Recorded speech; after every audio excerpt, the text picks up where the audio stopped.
في فيديو النهارده هنجرب وصفه من اشهر الوصفات الكوريه واسمها الكيمشي او الكيميتشي، وهي باختصار عباره عن طبق جانبي جنب اي اكله رئيسيه زي المخللات عندنا.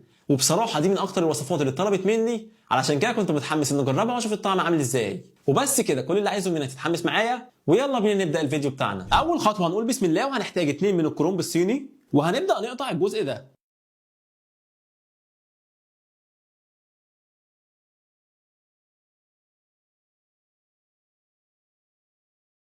وبعد ما نقسمه جزئين هنعمل فتحه كده،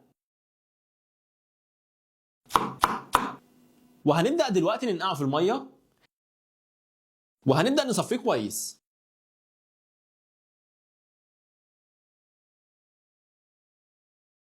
وبعد ما نصفيه من الميه هنبدا دلوقتي نضيف بين كل ورقه وورقه ملح، ويفضل يكون ملح خشن.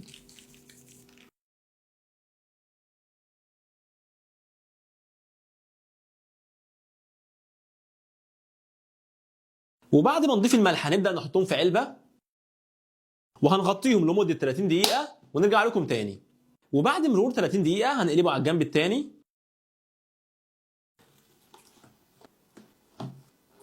وهنغطيه ونسيبه كمان 30 دقيقه. ودلوقتي هنحتاج كوبايه وربع ميه، وهنضيف عليهم معلقه كبيره من دقيق الرز، وهنقلبهم على نار متوسطه. واول ما نلاحظ ان هو داخل على مرحله الغليان وبدا يتقل معانا بالشكل ده، هنضيف عليه معلقه كبيره سكر. وبعد التقليب هنطفي النار ونسيبه يبرد على جنب. وهنحتاج 2 فجل احمر وهنبدا نقشره. وبعد ما نقشره هنبدا نقطعه شرايح صغيره. وبعد ما نقطعه بالحجم ده، وهنحتاج جزره ونبدا نقطعها شرايح بنفس الطريقه.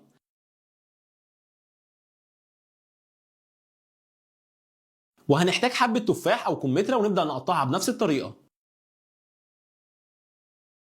وهنحتاج بصل اخضر ونبدا نقطعه قطع صغيره.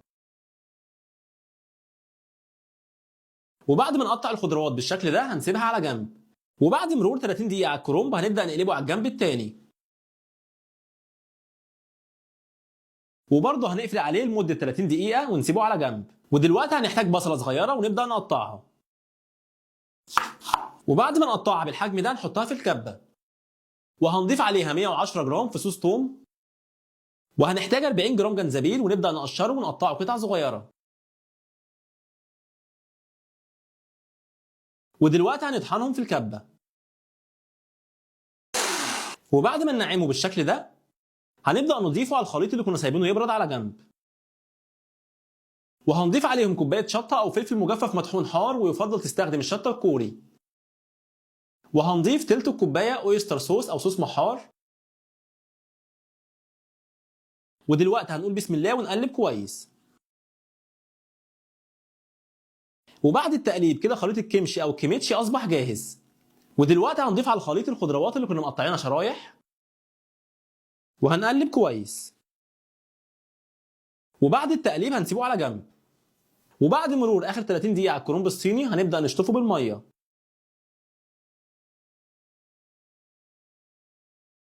وبعد ما نشطفه بالميه هنبدا نصفيه كويس.